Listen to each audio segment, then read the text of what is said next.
现在这个时间呢，2018年年尾，2019年年初这个冬天，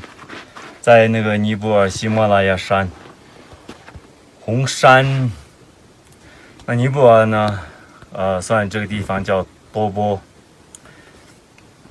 的一个村叫帕隆。那在这边有红山的闭关中心。那今年刚好我们修白教的纳罗六法着火。那么虽然在过去这个祖师们的这个传记里面是没有看到，可现在很多的地方闭关的人都有一种习俗啊，这个冬天呢，冷水啊，然后呢把这个披肩呢泡在冷水里面。这个冷水呢在我旁边右手边这边有结冰块，这是冰块。那么泡在水里面呢，就是要把这个披着。这个现代的很多闭关人呢有这个习俗。那今天我呢也是这个看到很多人有这样的一个习俗呢。虽然这个没有什么特别的意思啊，只是说这个白教的纳罗六法的传承呢，至今为止还是非常的法脉呢，法的加持是没有间断。那么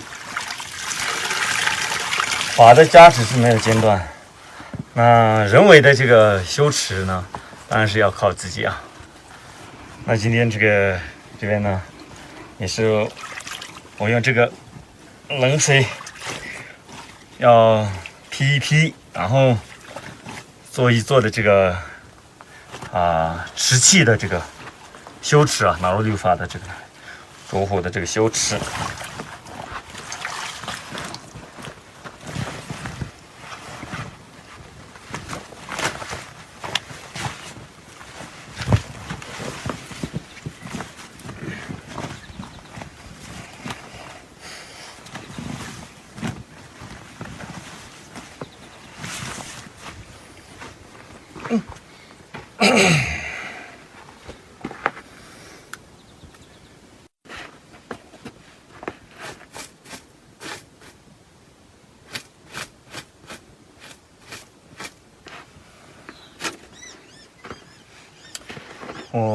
我们做这个动作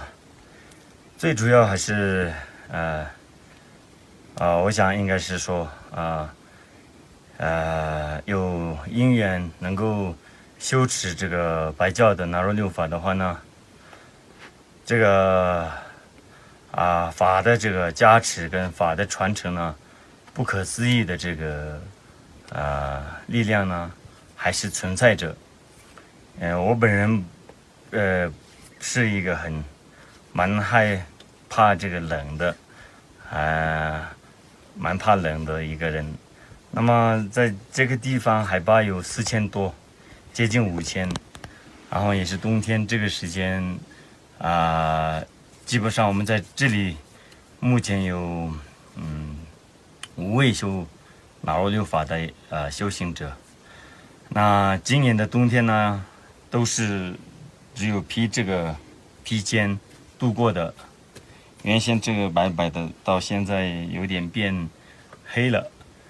那这个相信就是着火的一个加持，法的一个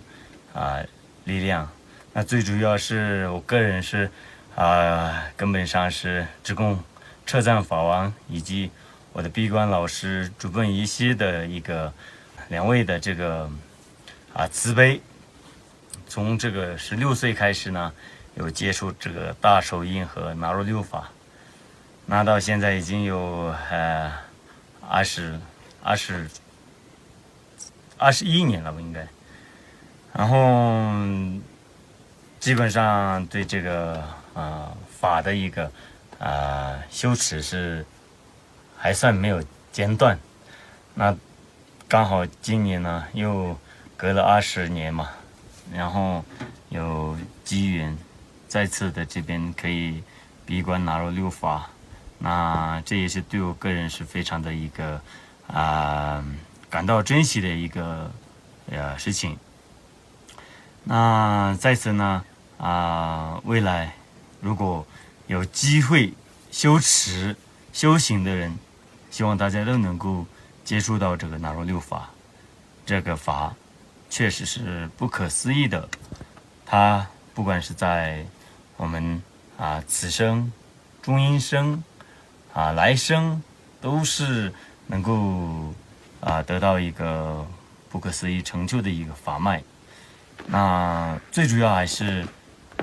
纳入六法这个法呢是方便法门，在金刚乘里面也是即生成道的一个法脉，就是法门。所以希望未来更多的人能够有福报